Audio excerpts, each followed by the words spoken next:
This problem is slightly more difficult, and it requires you to think a little bit and rearrange the gravitational force equation. It says here a person on Jupiter weighs 2.53 times what they would weigh on Earth. So we could say um, their force due to gravity on Jupiter is equal to 2.53 times their force due to gravity on Earth. And then the question that's being asked here is what's the mass of Jupiter? So that's our unknown here, mj. What we do know is the radius of Jupiter, which would be the distance between the center of Jupiter and the center of this person if they were standing on the surface of Jupiter, 7.5 times 10 to the 6 kilometers, which we could convert 7.50 times 10 to the 6th kilometers, and we should convert probably to meters. So again, there's 10 to the third meters per every kilometer. So this is going to end up being 7.50 times 10 to the ninth in meters. Okay, so now let's get started. Here are the things that we know. We'll just transfer this over from the other screen here. We know that the force due to gravity on Jupiter is equal to 2.53 times the force of gravity while here on Earth. And the other thing that we found out was the radius of Jupiter is equal to 7.50 times 10 to the ninth when it's expressed in meters. Okay, so let's set to work on solving this problem.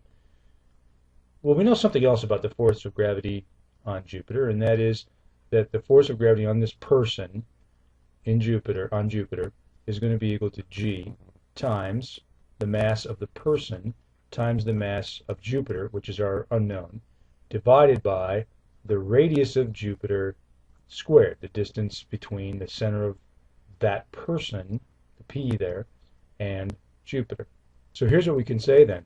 Because force of gravity on Jupiter is equal to both of these two things, we could set them equal to one another. So we could say 2.53 times force of gravity on Earth is equal to G times the mass of the person times the mass of Jupiter divided by the radius of Jupiter squared.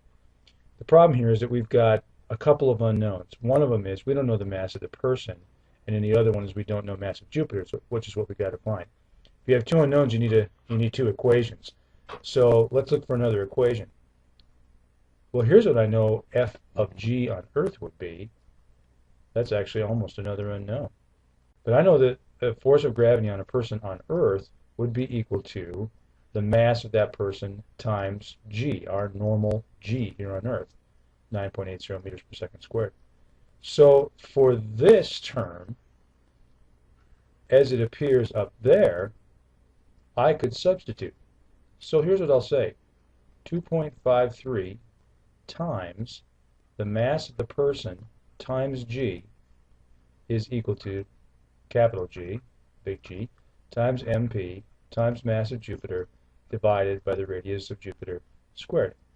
And now I get rid of that other unknown because the mass of the person becomes inconsequential at this point. Okay, so let's work with that. 2.53 times G is equal to big G times the mass of Jupiter divided by the radius of Jupiter squared. Now let's just solve this equation for mass of Jupiter. Multiply both sides by r radius of Jupiter squared, divide both sides by capital G. Here's what you come up with. 2.53 times G times the radius of Jupiter squared divided by capital G should be the mass of Jupiter. Plug in some numbers, and then we'll take a look at units and just make sure that this is all going to come out to be what we want it to be.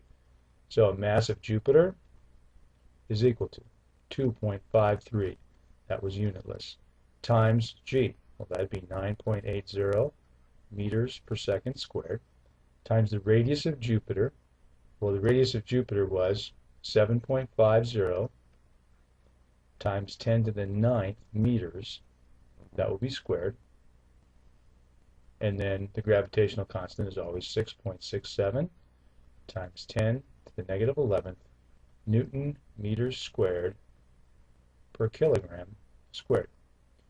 Now, what units are we going to have here? What is that going to come out to? Let's just do a unitary analysis. Let's just quick look at the units because this is looking a little complicated.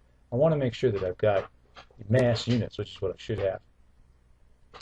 So, got unit list, then I've got meters per square second times meters, but that's going to be squared, over newtons, but newtons, remember, are kilogram meters per second squared, times meters squared, divided by kilograms squared.